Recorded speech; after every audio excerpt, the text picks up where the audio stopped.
Hello everyone, welcome back to my channel. आज हम हमारे लेक्चर 4 का पार्ट 2 कंप्लीट करेंगे, जिसमें हमारा फर्स्ट सब टॉपिक होने वाला है इफ एल्स। ठीक है, तो स्टार्ट करते हैं आज का लेक्चर। जो लोग चैनल पे नए हैं प्लीज़ चैनल को सब्सक्राइब कीजिए, शेयर कीजिए। आपको इस चैनल पे काफ़ी हेल्पफुल कंटेंट मिलने वाला है आपके लिए। तो देखिए, इफ एल्स क्या होता है, सबसे पहले हम ये देखते हैं। अगर हम नॉर्मल एग्जाम्पल्स देखें तो यहाँ मैंने क्या लिखा है, if there is a night then I'll go to sleep. If there is a happy Diwali, means if it is a festival of Diwali, then I'll burn a diya. Okay, if I enlighten a diya. If there is a sun, means यहाँ पे sun का मतलब है कि if the weather is hot. Okay, if the weather is hot then I'll switch on the fan. इसका मतलब क्या हुआ कि कुछ कंडीशन है और उस कंडीशन के ट्रू होने पे यहाँ पे कुछ एक्शन परफॉर्म किया जा रहा है। ओके, सेम चीज़ हम हमारी प्रोग्रामिंग में भी करेंगे कि कई बार क्या होता है कि जैसे कोई कंडीशंस आ जाती है कि लाइक अगर वेदर जो है सनी है तो मैं खेलने जा सकती हूँ, अगर वेदर सनी नहीं है, वेदर रेनी है तो मैं घर पे रहूँगी, टीवी देखूँगी, लाइक दिस। ठीक है, या फिर वेदर कुछ क्लाउडी है तो I will go to a mall. ठीक है, तो बेसिकली क्या है, according to the weather condition मैं क्या कर रही हूँ, मेरा जो भी दिन का रूटीन है उसका एक्शन यहाँ पे डिसाइड कर रही हूँ। ठीक है, तो इस तरीके से हम क्या कर रहे हैं कि कोई कंडीशन हम डाल रहे हैं, अगर वो कंडीशन ट्रू होती है तो हम क्या कर रहे हैं, उसके अकॉर्डिंगली हमारा एक्शन परफॉर्म कर रहे हैं। सेम चीज़ यहाँ पे आपकी प्रोग्रामिंग में भी होती है कि इफ़, ये फ्लो चार्ट से आप देख सकते हो, if condition is true then execute the statement under if. जो भी इफ के अंदर स्टेटमेंट है वो हम एग्जीक्यूट करेंगे, और अगर कंडीशन फॉल्स हो जाती है तो वी विल डू नथिंग, मतलब तो हम इफ स्टेटमेंट की बॉडी को एग्जीक्यूट नहीं करेंगे और हम जो भी नॉर्मल प्रोग्राम का एग्जीक्यूशन है उसको फॉलो करेंगे। तो यहाँ पे आप देखिए कैसे करते हैं। सिंटैक्स सबसे पहले हम समझ लेते हैं क्या होता है। Syntax uses if bracket and then curly braces to check का कंडीशन। तो हम इसको प्रोग्राम करके देखते हैं तो हमें ज़्यादा अच्छे से क्लियर होगा। तो हम ये पुराने वाले प्रोग्राम्स को कर देते हैं क्लोज। हम चलते हैं हमारे लेक्चर में। अब हमारा ये कौन सा है, इफ एल्स वाला, लेक्चर नंबर 14 में आ जाएगा इसका प्रोग्राम नंबर।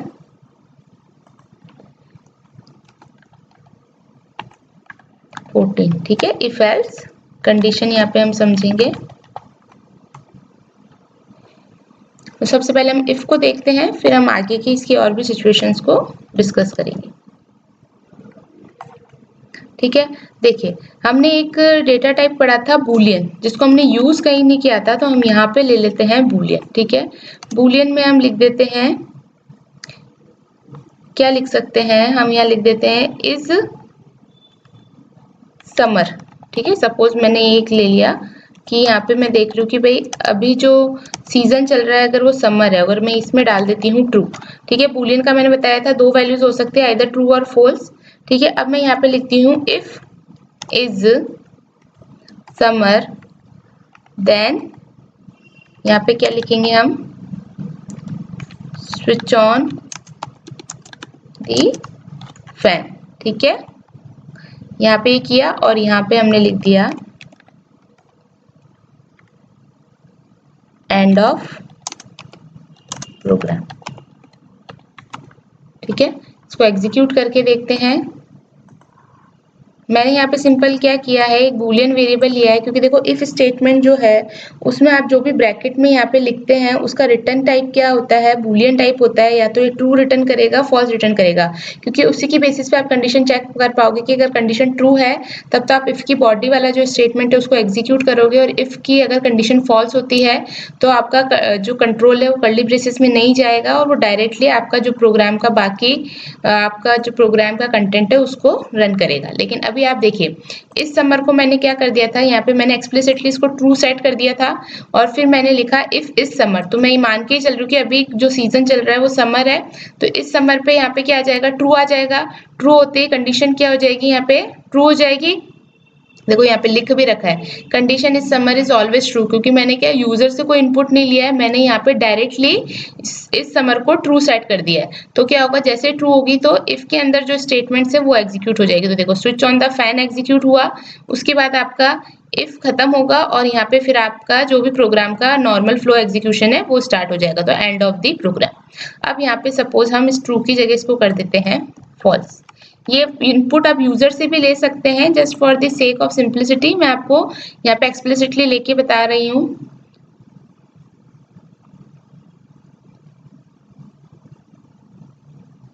ठीक है, देखो अब क्या हुआ, जैसे इस समर को मैंने फॉल्स सेट किया तो इफ के अंदर ये कंडीशन चेक हुई कि इस समर ट्रू है या फॉल्स, तो इस समर क्या हो गया आपका फॉल्स हो गया। तो फॉल्स होने की वजह से क्या होगा, ये वाला स्टेटमेंट आपका जो भी इफ का बॉडी है वो एग्जीक्यूट नहीं होगा, और यहाँ से आप डायरेक्ट फॉल्स होते आपका कंट्रोल कहाँ आ जाएगा, एंड पे आ जाएगा यहाँ पे, और यहाँ से फिर आपका नॉर्मल प्रोग्राम का फ्लो एग्जीक्यूट होगा। ठीक है, तो यहाँ पे समझाने का मतलब बस मेन यही है कि इफ के अंदर जो भी कंडीशन होती है वो चेक होती है कि कंडीशन जो है ट्रू है या फॉल्स है। अगर फॉल्स होती है तो आप इफ का बॉडी स्टेटमेंट एग्जीक्यूट नहीं करते हो, और अगर ट्रू होती है तो इफ वाले स्टेटमेंट एग्जीक्यूट होते हैं। इसको इस तरीके से भी समझ सकते हैं कि देखिए ये तो हुआ कि हमने यहाँ पे हमने क्या बोला कि इफ के अंदर जो भी कंडीशन है उसका रिटर्न टाइप होना चाहिए किया कि ट्रू और फॉल्स। अगर मैं a इक्वल टू 5 यहाँ दे देती हूँ, ठीक है, और यहाँ पे मैं चेक करती हूँ इफ a, तो देखिए यहाँ पे एरर आ गई। क्या एरर आ रही है, रिक्वायर्ड टाइप क्या है बूलियन, और जबकि आपने प्रोवाइड क्या करा दिया है इंट। तो देखिए इफ के अंदर जो भी आप वैल्यू डालते हैं उसका रिटर्न टाइप क्या, रिक्वायर्ड टाइप क्या हो जाता है, बूलियन हो जाता है, क्योंकि यहाँ पे रिटर्न भी आपका क्या होगा, बूलियन। अगर मैं यहाँ पे इसको इस तरीके से लिख देती if a is greater then 5, तो देखिए कंडीशन हट जाती। ठीक है, यहाँ पे क्या कह रहे हैं, this condition is always false, वो ठीक है क्योंकि हमने ऑलरेडी एक ही वैल्यू 5 ही दे दी, तो ये कंडीशन हमेशा फॉल्स होगी, तो एक वार्निंग दे रहा है। बट देखो जैसे ही मैंने यहाँ पे कंडीशनल स्टेटमेंट डाली तो वैसे ही क्या हुआ, आपकी एरर हट गई, क्योंकि इसका जो रिजल्ट आएगा वो क्या आएगा, या तो a 5 से ग्रेटर होगा या लेस देन होगा या फिर इक्वल होगा, तो उसके हिसाब से कंडीशन आपकी या तो ट्रू आएगी या फॉल्स आएगी। लेकिन ये अभी हम जब हम हमारे रिलेशनल ऑपरेटर्स पढ़ेंगे तब हम देखेंगे। अभी मैं यहाँ पे अभी मैं सिर्फ आपको इफ का मतलब समझाना चाहती हूँ, क्योंकि ताकि जब हम रिलेशनल ऑपरेटर पढ़ें तो आप समझ सकें कि कंपैरिजन कैसे हो रहा है। ठीक है, तो यहाँ पे इसको हम इस समरी लिख के छोड़ देते हैं। ओके, तो आई होप ये समझ में आ गया होगा। नेक्स्ट नोट में हमारा पॉइंट क्या है, what is if, execute block if condition is true, skip if false, ये समझ आई गया। अब देखिए नेक्स्ट क्या आता है, एल्स। ठीक है, इफ के बाद नेक्स्ट जो आता है वो स्टेटमेंट आती है आपकी एल्स। एल्स क्या बोलती है, executes a block when the if condition is false. अब इफ एल्स का क्या मतलब है, यहाँ पे अगर आप देखें सपोज यहाँ पे, चलिए अभी तो मैंने इसको ये ऐसे दे रखा है, आप यहाँ पे समझ सकते हैं इसको। ठीक है, इफ एल्स को कैसे समझेंगे, क्या कह रहा है कि आपने कंडीशन दी, यहाँ पे इफ के अंदर कंडीशन दी, अगर कंडीशन आपकी ट्रू होती है तब तो आपका कौन सा कोड रन होगा, इफ वाला, और अगर कंडीशन फॉल्स होती है तो आपका कौन सा कोड रन होगा, एल्स वाला। एल्स का क्या मतलब है, अगर इफ ने कोई कंडीशन डाली है और अगर इफ का स्टेटमेंट कंडीशन ट्रू हो गया और इफ का स्टेटमेंट एग्जीक्यूट हो गया तब तो एल्स कुछ भी नहीं करेगा, एल्स वाला पार्ट एग्जीक्यूट नहीं होगा। लेकिन अगर इफ की कंडीशन फॉल्स हो जाती है तो क्या एल्स क्या बोलेगा, अगर इफ की कंडीशन फॉल्स हो रही है तो एल्स जो है वो अपना स्टेटमेंट एग्जीक्यूट कर देगा।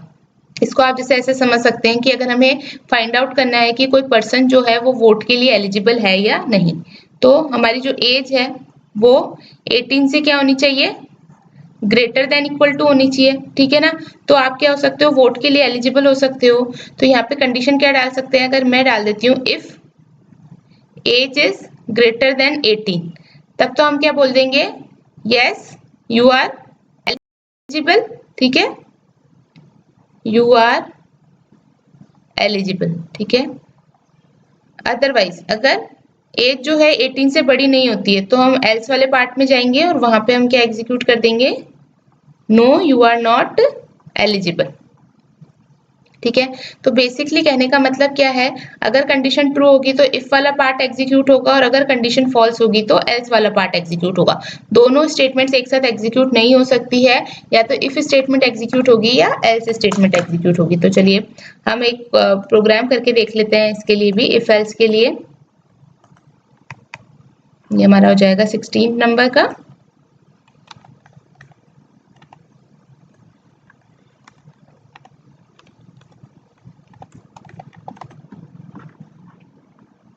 ठीक है, इसमें हम सपोज चेक करते हैं कि कोई नंबर पॉजिटिव है या नेगेटिव है। तो यहाँ पे एक नंबर ले लेते हैं हम, इंट इक्वल टू, चलो ये हम यूजर से ही ले लेते हैं, तो यहाँ पे स्कैनर क्लास यूज करनी होगी। ठीक है, स्कैनर लिया, देखो स्कैनर लेते हैं, ऊपर इंपोर्ट कर दी इसने इसकी लाइब्रेरी को, scanner input equal to new scanner,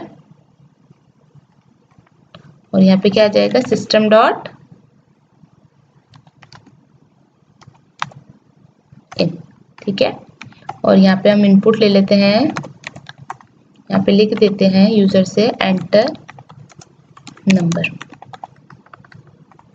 ठीक है, ए के अंदर हम इनपुट ले लेते हैं, ए किस टाइप का है, इंटीजर टाइप का है, इसलिए नेक्स्ट इंट आ जाएगा। अब यहाँ पे चेक करते हैं, if a is less than 0, तो हम क्या बोल देंगे, नंबर कैसा है, नंबर कैसा हो जाएगा, अगर लेस देन 0 है तो number is negative, yes negative, else क्या हो जाएगा,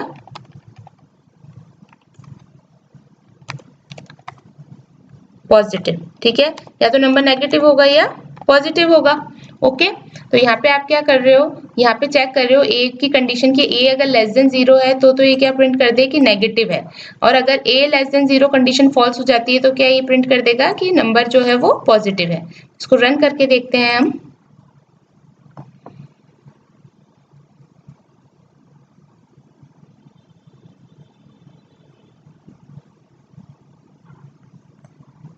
देखिए एंटर नंबर इसने बोला, एंटर करते हैं हम नंबर -4, तो देखो क्या आ गया नंबर नेगेटिव, यानी कि -4 यहाँ पे गया होगा ए पे।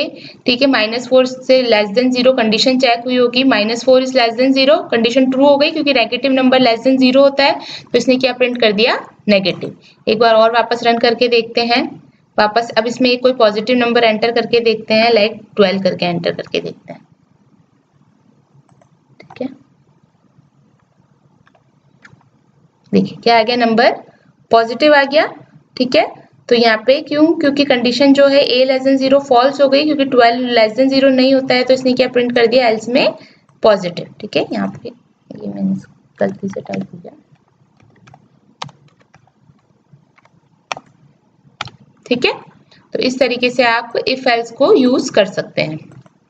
नेक्स्ट हम देखते हैं इसमें क्या है पॉइंट हमारा, curly braces can be omitted for a single statement but not recommended. इसका मतलब क्या है, अगर आप इफ एल्स स्टेटमेंट्स में सिंगल स्टेटमेंट्स यूज कर रहे हो तो आपको कर्ली ब्रेसेस की रिक्वायरमेंट नहीं होती है, आप इनको यहाँ से हटा भी सकते हैं। लेकिन अगर सिंगल स्टेटमेंट है तो ठीक है, डबल स्टेटमेंट है तब तो आपको कर्ली ब्रेसेस यूज करने होंगे। जैसे आप इसको इस तरीके से भी लिखा जा सकता है कि इफ ए लेस देन 0 हो तो system dot out dot println negative कर दे, एल्स क्या कर दे पॉजिटिव कर दे। देखिए वापस रन करके देखते हैं, देखो कोई एरर आ नहीं रही है, एरर आती तो यहाँ पे रेड लाइन मार्क हो जाती। तो अगर सिंगल स्टेटमेंट है तो आप उसको विदाउट कर्ली ब्रेसेस भी लिख सकते हो, बट प्रोग्रामिंग में इसको रिकमेंड नहीं किया जाता है। इसमें कोई एरर नहीं आएगी, बट इसको रिकमेंड नहीं किया जाता है कि आपको इस तरीके से लिखना चाहिए। देखो -5 is a negative number, successfully run हो रहा है, तो अगर सिंगल स्टेटमेंट है तो विदाउट कर्ली ब्रेसेस भी इसे लिखा जा सकता है। नेक्स्ट अब देखो क्या है आपका, if else ladder means multiple if and else if blocks, only one execute. अब यहाँ पे इसका मतलब क्या है कि जैसे यहाँ पे मैंने लिखा था if a is less than 0, ठीक है, इसको आप क्या कर सकते हैं, यहाँ पे आप मल्टीपल इफ भी कर सकते हो। मल्टीपल इफ का क्या मतलब है, हमने चेक किया if is a is less than 0, तब तो ये क्या कर दे system dot out dot println कर दे। फिर यहाँ पे हम चेक कर लेते हैं एक और, if a is equal to 0, तो यहाँ पे क्या कर दे नंबर क्या हो जाए 0, यानी कि मैं एक 0 के लिए स्पेशल यहाँ पे कंडीशन बता रही हूँ कि अगर नंबर 0 है तो यहाँ पे इसको 0 कर दे। अगेन अभी आप इक्वल इक्वल्स टू से कंफ्यूज मत होइए, अभी हम रिलेशनल ऑपरेटर में देखेंगे कि ये कंपैरिजन ऑपरेटर्स क्या होते हैं। जस्ट फॉर मैं आपको समझाने के लिए यहाँ पे कर रही हूँ, ठीक है। अगर फर्स्ट कंडीशन भी ट्रू नहीं हो रही, सेकंड कंडीशन भी ट्रू नहीं हो रही, तो फिर यहाँ पे क्या आ जाएगा आपका else system dot out dot println positive इसको प्रिंट कर दिया, यानी कि अगर नंबर लेस देन 0 भी नहीं है, नंबर इक्वल टू 0 भी नहीं है, इसका मतलब नंबर क्या है आपका पॉजिटिव। तो यहाँ पे आपने क्या करा, मल्टीपल इफ एल्स स्टेटमेंट करी जिसके अंदर मल्टीपल इफ्स लिए, और आप चेक करते जा रहे हो कि अगर ये कंडीशन ट्रू है तो इसको एग्जीक्यूट कर दे, अगर ये कंडीशन ट्रू नहीं होती तो फिर नेक्स्ट कंडीशन को चेक करेगा कि अगर ये कंडीशन ट्रू है तो इस कंडीशन को एग्जीक्यूट कर दे, और दूसरा क्या करेगा, अगर ये दोनों ही कंडीशंस ट्रू नहीं है तो फिर किसको एग्जीक्यूट कर दे, एल्स पार्ट को। ओके, इसको हम कहते हैं मल्टीपल इफ एल्स स्टेटमेंट। इसके अंदर आपकी एक इफ एल्स इफ की लैडर भी होती है जिसको हम समझते हैं। देखिए मल्टीपल इफ एल्स स्टेटमेंट तो क्या होगा कि अगर ये कंडीशन ट्रू होती है तो आप इफ के अंदर इफ भी लगा सकते हैं। ठीक है, इसका मतलब क्या है, अगर मैं कंडीशन को थोड़ा सा चेंज कर दूं, जैसे अगर मैं यहाँ पे चेक कर लेती हूँ, if a is greater then, यहाँ पे सपोज मैं लिख देती हूँ if a is greater then -1। अगर ए जो है -1 से बड़ा है तो नंबर क्या होगा, पॉजिटिव होगा डेफिनेटली। ठीक है, यहाँ पे हम कंडीशन थोड़ी सी चेंज कर देते हैं, अदरवाइज एल्स में हम लिख देते हैं नंबर क्या होगा, नेगेटिव। अब आप क्या कर सकते हो, ये वाली जो इफ स्टेटमेंट है इसको बाहर ना लिख के ऐसे लिखा जा सकता है। यानी कि हम यहाँ पे क्या चेक कर रहे हैं कि if number a equal to 0 तो पहले वो 0 को प्रिंट कर दे, और फिर अगर 0 के इक्वल नहीं है तो फिर वो एल्स में जाके क्या कर दे, प्रिंट कर दे कि नंबर क्या है, 0 नहीं है लेकिन नंबर पॉजिटिव है। ठीक है, यहाँ पे हमने क्या किया, इफ के अंदर हमने कंडीशन चेक करी, if a is greater then -1, इसका मतलब नंबर a से -1 से तो बड़ा है, यानी कि नंबर पॉजिटिव तो है। अब हम इसके अंदर चेक करना चाह रहे हैं कि जो नंबर है कहीं वो 0 तो नहीं है। अगर 0 है तब तो आप इसको प्रिंट कर दो 0, लेकिन अगर 0 नहीं है इसका मतलब 0 से भी बड़ा है तो आपने यहाँ क्या प्रिंट कर दिया, पॉजिटिव। लेकिन अगर a इज ग्रेटर देन -1 ही आपका फॉल्स हो जाएगा तो क्या प्रिंट हो जाएगा, नेगेटिव। देखिए इसको रन करके देखते हैं, इसमें हम नंबर एंटर करके देखते हैं और हम समझते हैं कैसे होगा फिर इसका।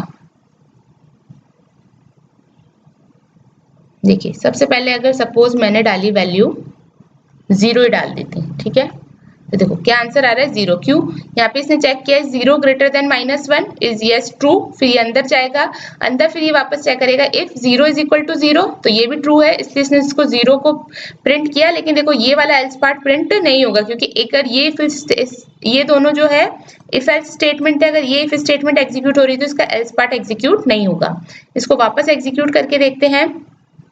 अब हम एक पॉजिटिव नंबर डाल के देखते हैं इसके अंदर। ठीक है, अगर पॉजिटिव नंबर डाला सपोज 12, तो देखो 12 इज ग्रेटर देन -1, ये इसके अंदर गया, फिर यहाँ पे चेक करो 12 इज इक्वल टू 0, नहीं कंडीशन फॉल्स है तो इसने डायरेक्टली कौन सी स्टेटमेंट एग्जीक्यूट कर दिया, else statement, means 12 is a positive number. अब एक हम नेगेटिव नंबर भी डाल के देखते हैं। देखो नेगेटिव नंबर डालिए -5, देखो क्या आ गया, नेगेटिव। तो यहाँ पे ये चेक करेगा इस -5 इज ग्रेटर देन -1, तो ये कंडीशन ही यहाँ पे फॉल्स हो जाएगी, तो ये डायरेक्ट इसमें आ जाएगा, इसके एल्स पार्ट में। ठीक है, तो एक ये फ्लो चार्ट क्या हो गया कि आपने पहले इफ कंडीशन 1 चेक करी, अगर कंडीशन 1 ट्रू है तो आप इफ के अंदर गए और इफ के अंदर वापस एक और कंडीशन है, फिर आपने उस कंडीशन को चेक करी, अगर वो कंडीशन ट्रू हो जाती है तब तो आप इफ वाली पार्ट को एग्जीक्यूट कर देंगे, अदरवाइज आप कंडीशन जो 2 जो थी उसकी फॉल्स होने पे जो एल्स कंडीशन दे रखी है उसको एग्जीक्यूट कर देंगे। और अगर कंडीशन 1 ही फॉल्स हो जाएगी तब तो हम क्या एग्जीक्यूट कर देंगे, जो एल्स कंडीशन 1 के लिए दे रखा था उसको एग्जीक्यूट कर देंगे, और उसके बाद जो भी नॉर्मल फ्लो होगा आपका प्रोग्राम का वो एज इट इज यहाँ पे चलेगा। ठीक है, इसे कहते हैं हम इफ एल्स। ठीक है, अब नेक्स्ट आप देखिए, इसके बाद एक आता है आपका if else if ladder. If else if ladder का मतलब क्या है, यहाँ पे देखिए अभी तो चलिए ये 2 ही हमने कंडीशंस दी थी। सपोज हमको कोई इस तरीके का प्रोग्राम बनाना है जिसके अंदर हमें स्टूडेंट की ग्रेड बतानी है। ठीक है ना, तो हम यहाँ पे पहले कुछ कंडीशंस लिख लेते हैं। जैसे सपोज अगर हमें बताना है कि कोई स्टूडेंट है, अगर उस स्टूडेंट के मार्क्स 60 से ज्यादा, यानी कि 60 से अगर उसका मार्क्स 100 के बीच में है तो उसकी ए ग्रेड है। ठीक है, यहाँ पे एल्स इफ अगर हम बोलें कि अगर उसके मार्क्स जो है 50 से 60 के बीच में है तो उसकी ग्रेड है बी। ठीक है, नेक्स्ट हम क्या बोल सकते हैं, अगर 40 से 50 में है तो है ग्रेड सी, और 30 से 40 में है तो ग्रेड डी है, और 30 से लेस देन है तो क्या हो जाना चाहिए, वो फेल आ जाना चाहिए। ठीक है, उसकी ग्रेड को। यानी कि यहाँ पे क्या करा आपने, बहुत सारी कंडीशंस लगा दी, मल्टीपल कंडीशंस। अब आप एक तो क्या कर सकते हैं कि सबके आगे इफ लगा दें, ये कंडीशन, ये कंडीशन, ये कंडीशन, ठीक है, फिर ये कंडीशन और एल्स ये वाली कंडीशन जो होगी, अगर इनमें से कुछ भी नहीं होगा तो हम उसको मान लेंगे कि लेस देन 30 है तो हो जाएगा आपका फेल। ठीक है, अब इस केस में क्या होता है, जब आप मल्टीपल इफ लगाते हैं तो अगर 60 to 100 जो है आपका कंडीशन ट्रू हो भी गया है तो आपका ए ग्रेड प्रिंट हो जाएगा, लेकिन उसके बाद भी कंपाइलर क्या है, हर इफ कंडीशन को चेक करेगा। ठीक है, क्योंकि यहाँ पे क्या है, हर एक इफ स्टेटमेंट जो है अपना खुद का इंडिविजुअल रखती है, तो उससे क्या होगा, यहाँ पे अगर इफ 60 to 100 वाला कंडीशन आपका ट्रू हो भी जाता है और ग्रेड ए प्रिंट भी हो जाती है, उसके बाद भी कंपाइलर जो है बाकी की इफ स्टेटमेंट्स को भी क्या करेगा, चेक करेगा। तो इस चीज से ओवरकम होने के लिए यहाँ पे क्या यूज किया जाता है, एल्स इफ। एल्स इफ का क्या मतलब होता है, यहाँ पे इफ यूज ना करके अगर हम लगा दें, फर्स्ट वाले में इफ ही रहेगा, फिर हम लगा दें else if, else if, else if and else, तो उस केस में क्या होगा, अगर फर्स्ट कंडीशन ट्रू हो जाएगी तो ये बाकी सारी कंडीशंस को क्या कर देगा, स्किप कर देगा। या फिर फर्स्ट कंडीशन अगर ट्रू नहीं होती और सेकंड कंडीशन ट्रू हो जाएगी तो भी ये रिमेनिंग कंडीशंस को क्या कर देगा, स्किप कर देगा। तो चलिए इसका एक प्रोग्राम हम बना के देख लेते हैं। हम यहाँ पे इफ एल्स इफ का एक ले लेते हैं प्रोग्राम। तो पहले यहाँ एक नई फाइल बना लेते हैं।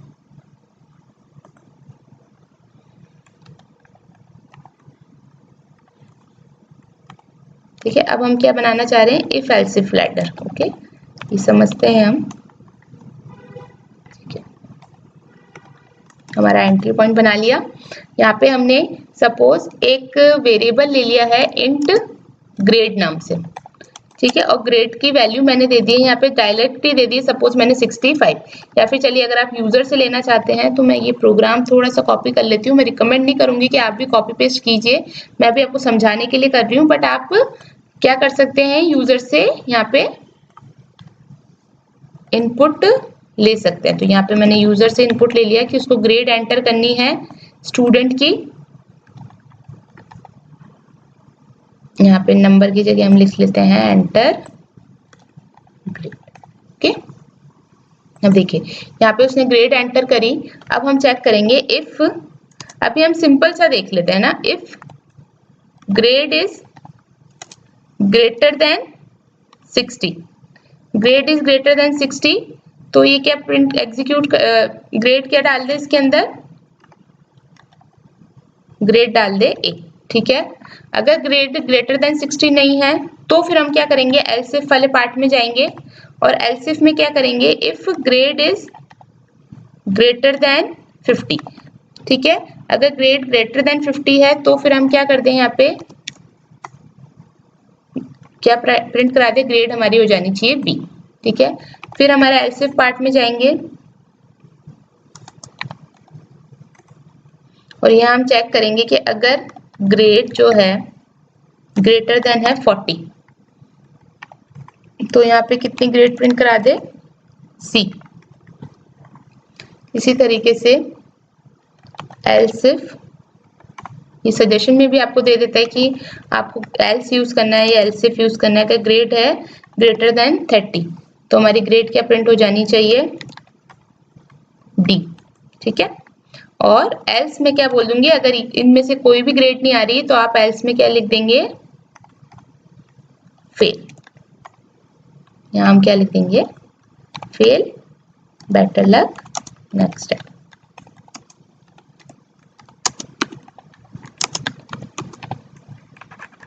ठीक है, अब देखिए हमने यहाँ पे क्या किया, हमने यूजर से एक इनपुट ली ग्रेड और ग्रेड को चेक किया। अगर ग्रेड ग्रेटर देन 60 है तो आपको देखना ही नहीं है, 60 से आगे अगर ज्यादा कोई भी है ग्रेड तो आपको क्या करना है, यहाँ पे आप ये लिख सकते हो एंटर ग्रेड बिटवीन,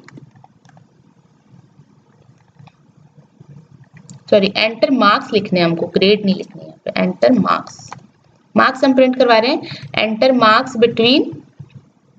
यहाँ पे आप यूजर को खुद ही बता दीजिए कि जो मार्क्स की वैलिड रेंज है वो कितनी है, 1 से 100, यानी कि उसको 1 से 100 के बीच में ही आपके मार्क्स यहाँ पे डालने हैं। ऐसा क्योंकि देखो स्टूडेंट क्या कर सकता है, मार्क्स जो है वो कितने डाल सकते हैं, मार्क्स को वो यहाँ पे ग्रेड नहीं, यहाँ पे आप मार्क्स भी लिख सकते हो, मार्क्स जो है उसको 1000 डाल दे, 2000 डाल दे तो उसकी ग्रेड हमेशा ए ही आएगी। तो यहाँ पे आप पहले कंडीशन चेक कर लीजिए कि जो मार्क्स है वो आपके, यहाँ पे आप पहले बता दीजिए कि यूजर को कि स्टूडेंट को मार्क्स किसके बीच में डालने, 1 से 100 के बीच में।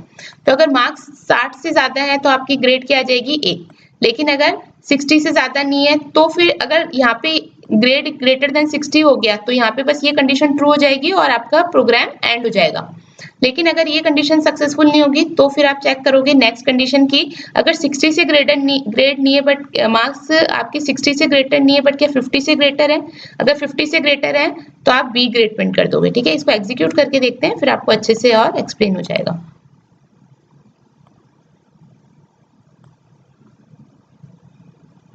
देखिए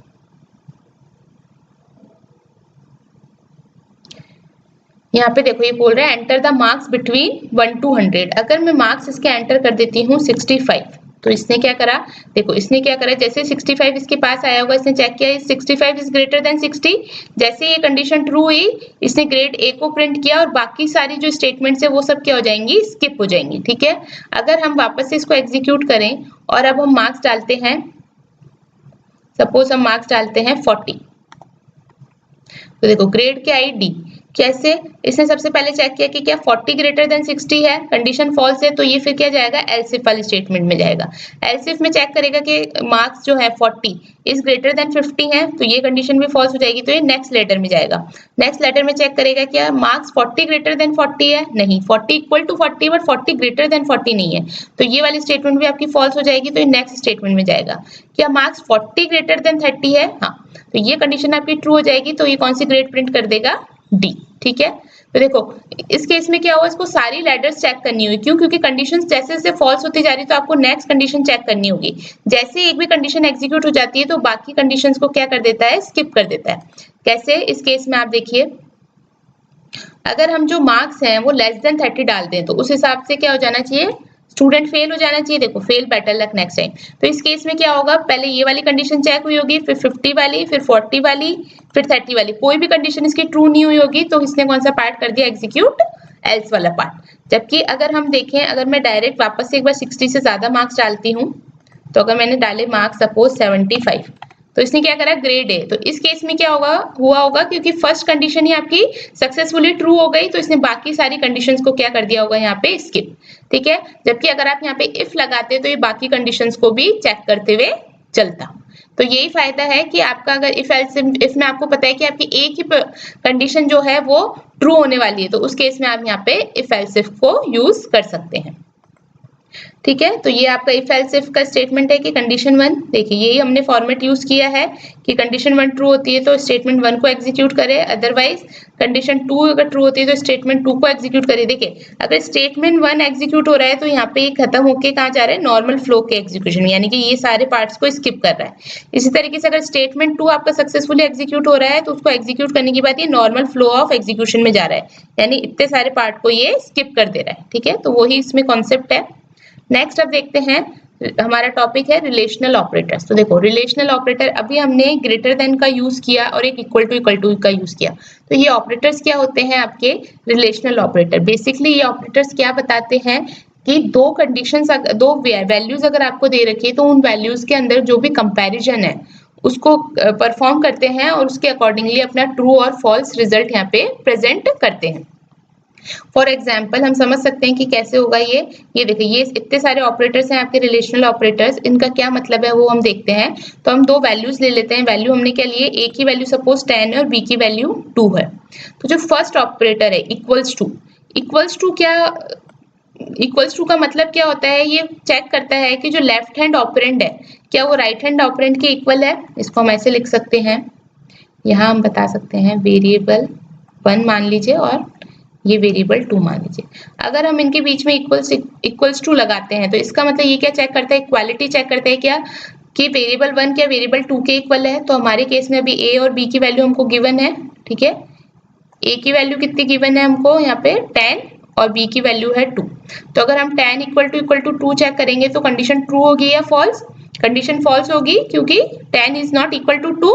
ओके, नेक्स्ट देखो, नेक्स्ट है नॉट इक्वल टू।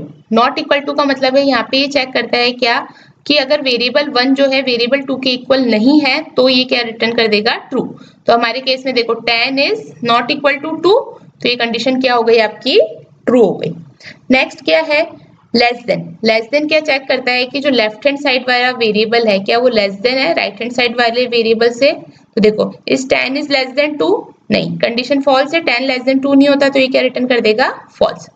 नेक्स्ट आप देखो less than equal to. Less than equal to का क्या मतलब होता है, या तो जो लेफ्ट हैंड वाला वेरिएबल है या तो वो लेस देन हो या वो इक्वल हो किसके, राइट हैंड साइड वेरिएबल के। तो यहाँ पे अगर आप देखेंगे तो 10 लेस देन इक्वल टू 2 अगर आप देखोगे तो ये कंडीशन भी फॉल्स हो जाएगी, क्योंकि ना तो 10 2 से छोटा है ना ही 10 2 के इक्वल है, तो ये फॉल्स हो जाएगा। ये कंडीशन देखो इसमें ट्रू हो सकती है, जैसे अगर आप लिखें 5 लेस देन इक्वल टू 5, तो देखो 5 5 से लेस देन तो नहीं है बट 5 इज इक्वल टू 5, तो इस केस में ये कंडीशन ट्रू हो जाएगी कि या तो लेस देन ट्रू हो या इक्वल टू ट्रू हो। तो लेस देन तो ट्रू नहीं हो रहा बट इक्वल टू ट्रू हो रहा है, तो उस केस में ये कंडीशन आपकी क्या हो जाएगी, यहाँ पे ट्रू हो जाएगी। इसी तरीके से ग्रेटर देन अगर हम चेक करें तो इस 10 is greater then 2, yes this is true, 10 बड़ा होता है 2 से, तो ये कंडीशन ट्रू होगी। इसी तरीके से 10 greater than equal to 2 check करेंगे तो ये कंडीशन भी ट्रू होगी। क्यों? क्योंकि 10 जो है 2 से ग्रेटर है, तो एक भी कंडीशन ट्रू हो रही है, तो ग्रेटर देन ट्रू हो या इक्वल टू। तो 10 ग्रेटर देन 2 हमारा कंडीशन जो है वो ट्रू हो रही है, तो यहाँ पे ये क्या हो जाएगा आपका ट्रू हो जाएगा। ठीक है, तो ऑर्डर जो होता है रिलेशनल ऑपरेटर का लेस देन होता है अर्थमेटिक ऑपरेटर। इसका मतलब क्या है, अगर आपके एक्सप्रेशन में रिलेशनल ऑपरेटर और अर्थमेटिक ऑपरेटर दोनों आ रहे हैं तो रिलेशनल ऑपरेटर जो है उसकी प्रायोरिटी कम होती है आपके अर्थमेटिक ऑपरेटर से, यानी पहले अर्थमेटिक ऑपरेटर सॉल्व होंगे और फिर उसके बाद उनके ऊपर आप रिलेशनल ऑपरेटर्स को अप्लाई कर पाएंगे। तो आइए इसको सॉल्व करके देखते हैं। ये वाला हम यही एग्जाम्पल ले लेते हैं इक्वल टू 10 और इक्वल टू 2 का, और सारे ऑपरेटर्स को इस पे अप्लाई करके यहाँ पे हम चेक करते हैं। तो एक हम नई फाइल बना लेते हैं, इनको क्लोज कर देते हैं। अब हमारी 18 नंबर की फाइल बनेगी, ओके, रिलेशनल ऑपरेटर की।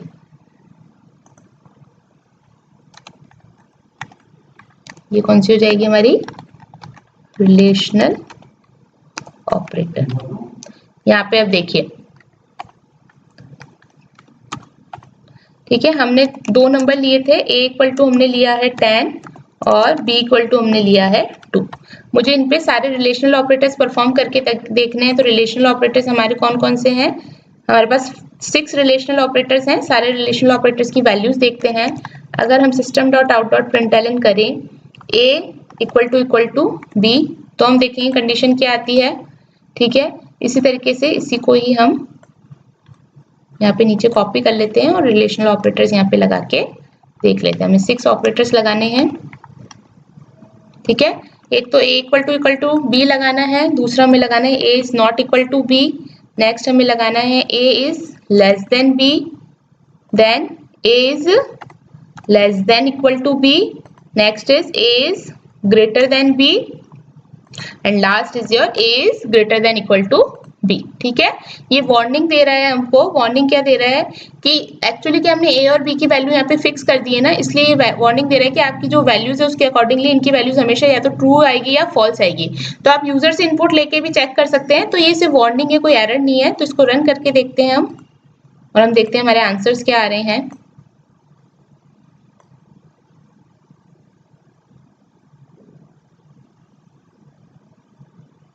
देखिए, हमारी a की वैल्यू थी 10 और b की वैल्यू 2 थी। 10 और 2 इक्वल नहीं है, तो देखो इसका आंसर आ रहा है फॉल्स। ठीक है, इसी तरीके से 10 जो है not equal to 2, yes this is true कि 10 और 2 इक्वल नहीं है, तो देखो इसका आंसर क्या आ रहा है, ट्रू। इसी तरीके से a लेस देन b है, यस, तो a लेस देन b भी नहीं है, 10 लेस देन 2 नहीं है, तो फॉल्स आ गया। 10 लेस देन इक्वल टू 2 है क्या, नहीं, ये भी फॉल्स है। 10 इज ग्रेटर देन 2 है क्या, हाँ 10 इज ग्रेटर देन 2 है, तो ये कंडीशन ट्रू हो गई। एंड लास्ट क्या है, 10 is greater than equal to 2 है क्या, तो हाँ ट्रू है। ठीक है, तो देखो यहाँ पे क्या हुआ, जो रिलेशनल ऑपरेटर है इसका आंसर क्या, रिजल्ट क्या आ रहा है आपका, या तो फॉल्स आ रहा है या ट्रू आ रहा है, यानी कि बूलियन वैल्यू ये रिटर्न करता है। ठीक है, नेक्स्ट अब देखते हैं हम हमारे लॉजिकल ऑपरेटर्स। अब देखो लॉजिकल ऑपरेटर्स बेसिकली किस लिए यूज होते हैं कि सपोज आपके पास कभी कभी क्या होता है, 2 कंडीशन एक साथ आ जाती है। कि हम इसको इस तरीके से बोल सकते हैं, जैसे सपोज हम लोग ऐसे बोल सकते हैं, सपोज मुझे लंच करना है। ठीक है, तो मेरी लंच की कंडीशन क्या है कि अगर चपाती है बट चपाती के साथ अगर रोटी होगी, सॉरी चपाती के साथ अगर सब्जी होगी तो ही I'll having a lunch. यानी यहाँ पे मैंने कंडीशन क्या लगा दी कि अगर चपाती है और चपाती के साथ अगर सब्जी होगी तो ही I will do the lunch, otherwise I will not do the lunch. ठीक है, तो इसमें क्या हो गया, इसमें मैंने क्या कंस्ट्रेंट लगा दिया कि चपाती भी होनी चाहिए और सब्जी भी होनी चाहिए, यानी कि ये कंडीशन भी ट्रू होनी चाहिए और ये कंडीशन भी ट्रू होनी चाहिए, तो ही आप एंड ऑपरेटर आपने यहाँ लगा दी कि अगर दोनों कंडीशन ट्रू होगी तो ही आप लंच करोगे।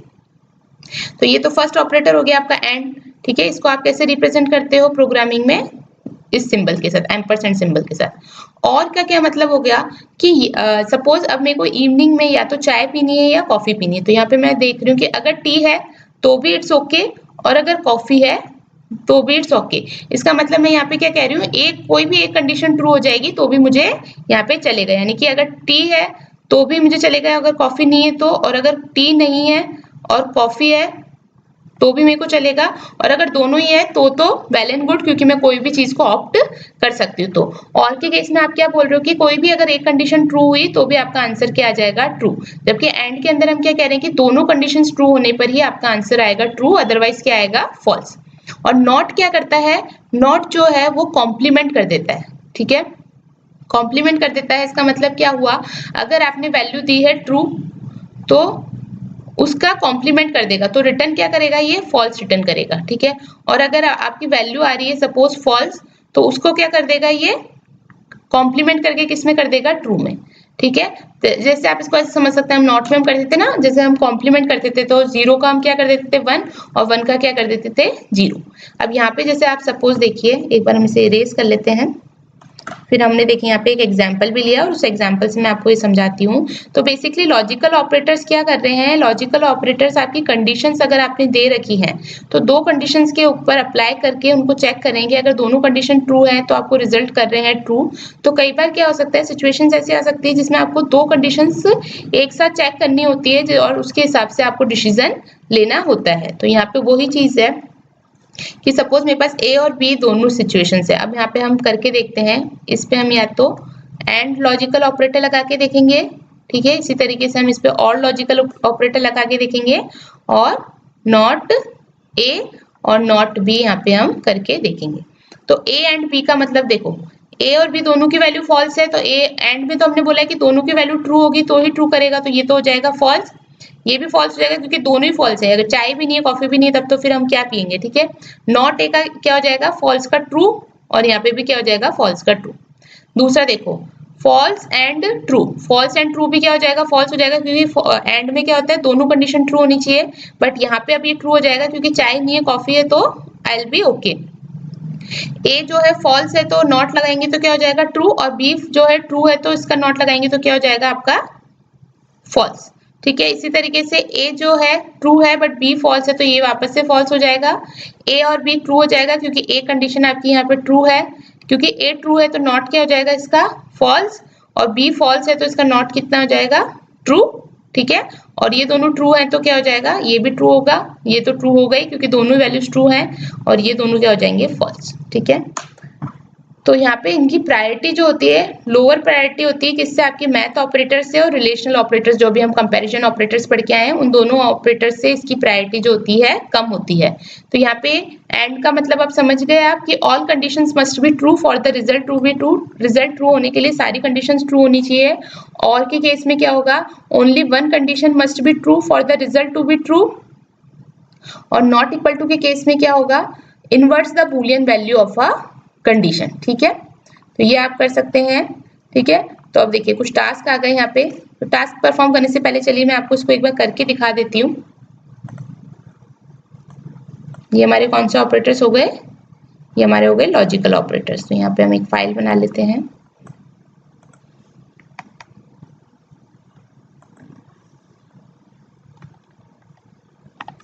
यहाँ पे क्या लिखेंगे, ये फाइल नंबर हो जाएगी हमारी 19 लॉजिकल ऑपरेटर की, ठीक है। यहाँ चलते हैं हम,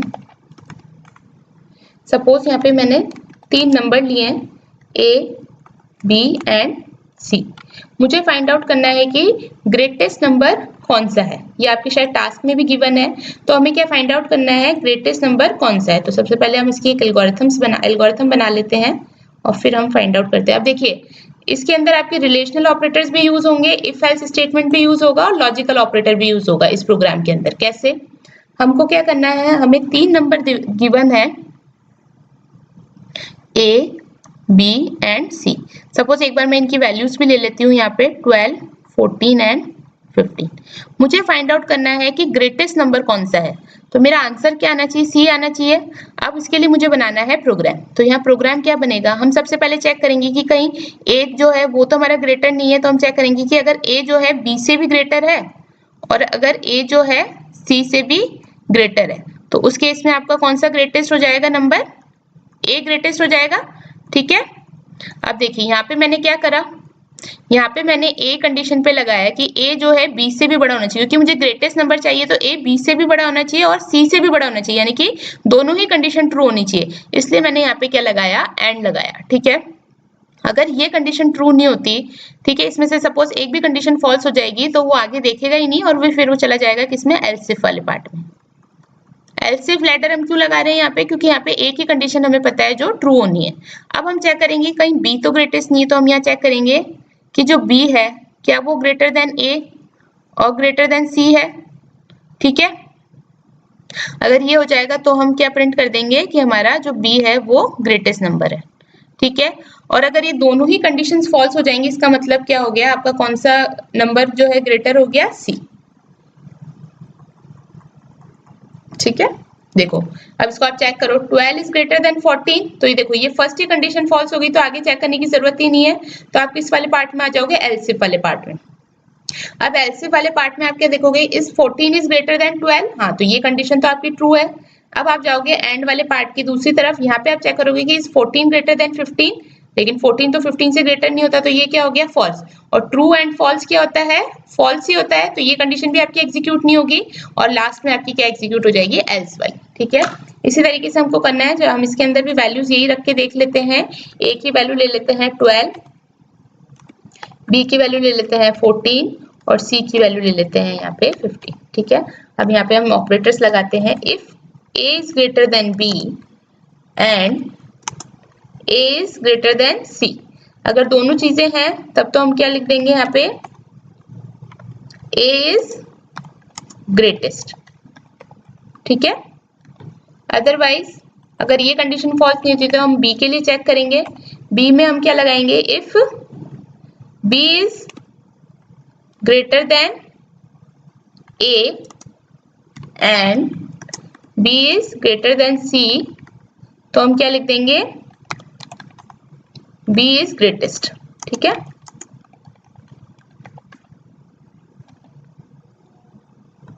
अदरवाइज अगर ये दोनों ही कंडीशन फॉल्स हो जाती हैं तो हम क्या कर देंगे, एल्स वाले पार्ट पे जाएंगे और यहाँ क्या लिख देंगे, अगर ए भी ग्रेटर नहीं है, बी भी ग्रेटर नहीं है, तो कौन सा ग्रेटर हो जाएगा आपका, आपका हो जाएगा सी इज दी ग्रेटेस्ट। ठीक है,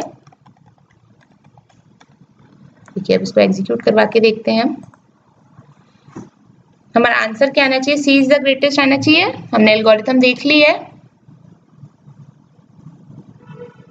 देखिए सी इज द ग्रेटेस्ट। ठीक है, तो इसमें क्या हुआ, हमको रिलेशनल ऑपरेटर भी यूज आ गए, हमारे लॉजिकल ऑपरेटर्स भी यूज आ गए और हमारी इफ एल्स इफ स्टेटमेंट भी यूज आ गई। ठीक है, तो इस तरीके से आप इसको परफॉर्म कर सकते हैं। और जो लॉजिकल ऑपरेटर होते हैं इसकी आपकी मैथ और कंपैरिजन ऑपरेटर से प्रायोरिटी कम होती है। ये प्रायोरिटी वाला हम देखेंगे जब हम प्रेसिडेंस और एसोसिएटिविटी देखेंगे, तब हम इसको और डीप में पढ़ेंगे कि कैसे प्रायोरिटी चेक की जाती है।